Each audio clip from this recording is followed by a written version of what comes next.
quando estamos, nós vamos orar. Bondoso Deus e Pai, muito obrigado por estarmos reunidos aqui, em teu nome, na tua casa, e obrigado pela tua palavra, que é lâmpada para os nossos pés e luz para o nosso caminho. Derrama sobre nós o teu Santo Espírito, para que nossos corações e mentes estejam abertas para aquilo que tu tens a nos dizer esse dia, especialmente falando-nos a respeito de uma cidade perfeita para os teus filhos. Em nome de Jesus, amém.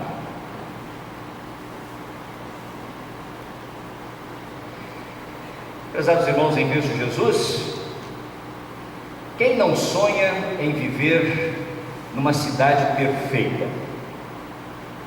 Uma cidade diferente do caos da vida urbana moderna, uma cidade sem lixo, sem poluição, uma cidade sem trânsito caótico, sem acidentes, uma cidade sem crimes, sem insegurança, sem estresse, uma cidade sem construções recém-inauguradas que desabam e matam, ou uma cidade simplesmente sem pecado, pecado que é a grande causa da separação do ser humano de Deus. Os problemas urbanos, os problemas do mundo em que nós vivemos nos levam a sonhar com cidades perfeitas. Será um sonho impossível? Segundo a nossa razão humana, sim. Mas segundo o texto bíblico que está hoje indicado para a leitura, Apocalipse capítulo 21, nós vemos aqui João como sendo levado numa máquina do tempo, podendo vislumbrar uma cidade perfeita. E aquilo que nós temos registrado aqui, e a leitura que nós ouvimos no capítulo 21, não é um sonho, não é uma ficção, é uma cidade real, na qual os filhos de Deus, aqueles que creem em Jesus Cristo como seu Salvador, vão morar por toda a eternidade.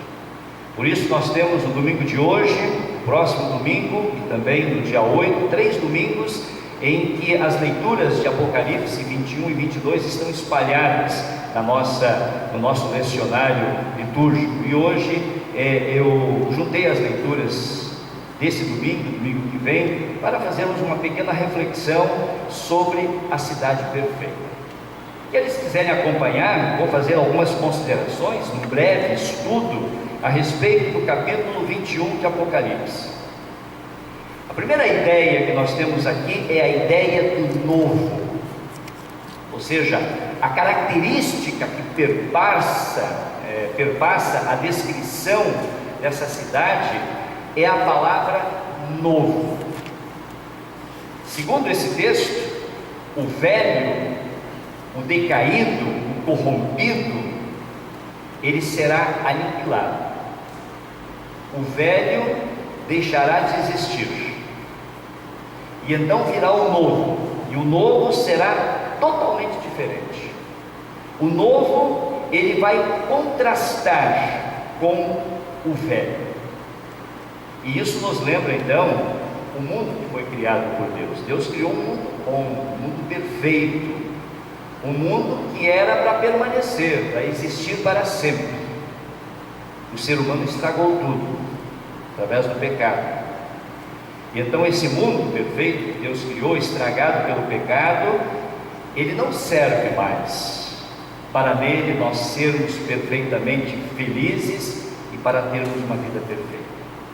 E então Deus decide que um dia ele vai destruir esse mundo, e Deus decide que um dia ele vai criar um novo mundo, uma nova morada, vai criar um novo céu, uma nova terra, conforme o texto de Apocalipse. Ele vai criar uma nova Jerusalém, vai criar uma nova cidade, uma cidade perfeita, reservada para aqueles que têm Jesus no seu coração. E então vem a pergunta: como é que será esta cidade? Como Mas como é que será essa nova cidade reservada para aqueles que creem em Jesus?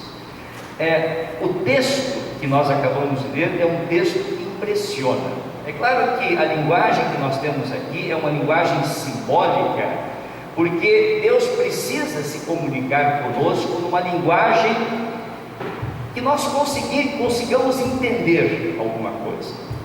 E aí nós vamos então nos lembrar de algumas coisas que nós ouvimos aqui no domingo da Páscoa. Todos estão lembrados da mensagem da Páscoa, quando nós aqui ouvimos sobre um céu que nos espera. E na mensagem da Páscoa, nós então fizemos uma pequena reflexão sobre uma leitura de Isaías 65, descrevendo o céu. E aqui nós temos novamente uma descrição do céu. Como é que é o céu? Primeiro, como é que é esta cidade perfeita? Segundo o texto, em primeiro lugar, ela é uma cidade santa. O versículo 10 exatamente diz aqui: e Deus mostrou para João a santa cidade. Por que ela é santa?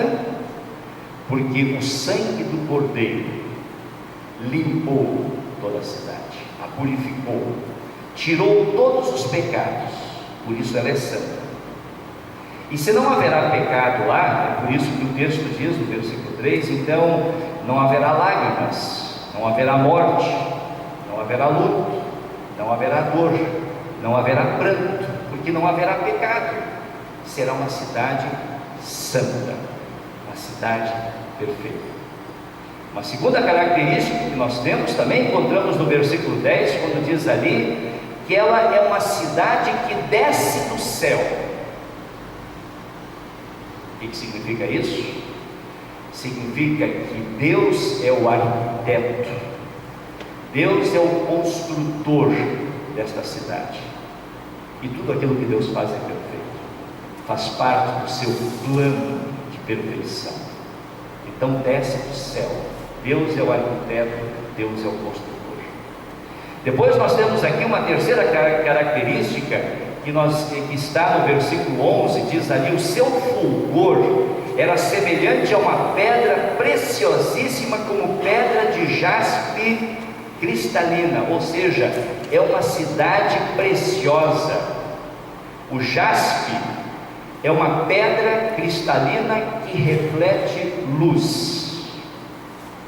É uma cidade preciosa porque ela custou o preço do sangue do Cordeiro, nada menos do que isso. Por isso é uma cidade preciosa. Em quarto lugar, o texto diz que é uma cidade segura, ao contrário de todas as cidades deste mundo em que nós podemos viver. No versículo 12 diz assim: tinha grande e alta muralha. Depois no versículo 16 diz: a cidade é quadrangular, de comprimento e largura iguais.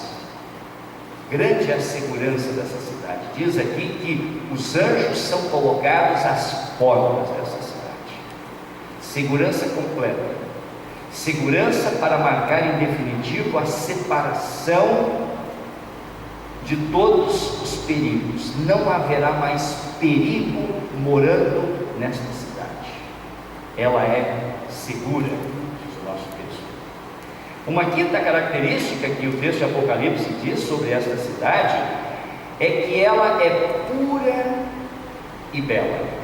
Versículo 18, por exemplo, diz assim: a cidade é de ouro puro, semelhante a vidro límpido. E no versículo 22 diz: a praça da cidade é de ouro puro com vidro transparente. A pureza é a marca dessa cidade, em contraposição ao pecado, aos vícios, à vergonha, à impiedade. A cidade perfeita é pura e bela. Uma sexta característica que o Apocalipse diz que é uma cidade durável e eterna. Por exemplo, o versículo 19 diz ali: os fundamentos da muralha da cidade estão adornados de toda espécie de pedras preciosas. E depois nós tivemos na leitura dos versículos 19 e 20 uma lista de pedras preciosas. Ora, as pedras preciosas, elas pertencem ao material mais durável da criação de Deus. Aqui as pedras preciosas, elas também simbolizam a eterna palavra de Deus, que é durável, que permanece a mesma para sempre. E é por isso que nós, quando falamos da palavra de Deus, dizendo que esta palavra é viva, esta palavra ela permanece, esta palavra dura para sempre. A cidade perfeita é durável e eterna. E ainda, uma sétima característica que nós encontramos aqui sobre a cidade perfeita, nós temos no versículo 11, por exemplo, essa cidade tem a glória de Deus. Ou no versículo 3 diz assim: Deus habitará com eles. Estar no céu, viver na cidade perfeita, na Nova Jerusalém, ela é viver na presença de Deus. É nos lembrarmos das promessas lá do Antigo Testamento, quando anunciava Jesus, dizendo que ele seria o Emanuel, o Deus conosco. O Deus que está conosco aqui, o Deus que estará conosco eternamente, visivelmente, conosco todos os dias. Já pensaram a beleza dessa cidade? Já pensaram nos benefícios de nós vivermos uma cidade perfeita? Essa é a descrição que nós temos no Apocalipse. E ainda falta um último ponto, não é o menos importante, mas um último ponto que nos leva à reflexão, o capítulo 21. Para quem esta cidade é construída? No versículo 13, se diz que esta cidade é construída para todas as pessoas. Olha o que o versículo 13 diz. 13: 3 portas se achavam a leste, 3 ao norte, 3 ao sul e 3 ao oeste. O que significa isso? As portas do céu estão abertas para todas as pessoas. Não há discriminação. Todos podem herdar a vida eterna. Mas ao mesmo tempo, o texto diz que esta cidade está destinada exclusivamente para aqueles que têm o nome inscrito no livro da vida. Olhem no final da leitura: nela jamais penetrará coisa alguma contaminada, mas somente os inscritos no livro da vida do Cordeiro. O versículo 8 diz assim: os covardes, os incrédulos, os abomináveis, os assassinos, os impuros, os feiticeiros, os idólatras e todos os mentirosos, para esses não há lugar nessa cidade. Todos esses, enquanto vivermos aqui, terão um tempo para arrependimento, sim. Terão o seu tempo da graça, mas se não aproveitarem o tempo da graça, o tempo da oportunidade, o tempo da misericórdia, diz aqui, a parte que lhes cabe será no lago que arde com fogo e enxofre, a saber, a segunda morte. Todos nós vamos passar pela primeira morte. Aqueles que não têm Jesus no coração, aqueles que não aproveitarem o tempo da graça, terão uma segunda morte, segundo o Apocalipse, que será a morte eterna. Então, quem é que vai morar na cidade eterna, na cidade perfeita?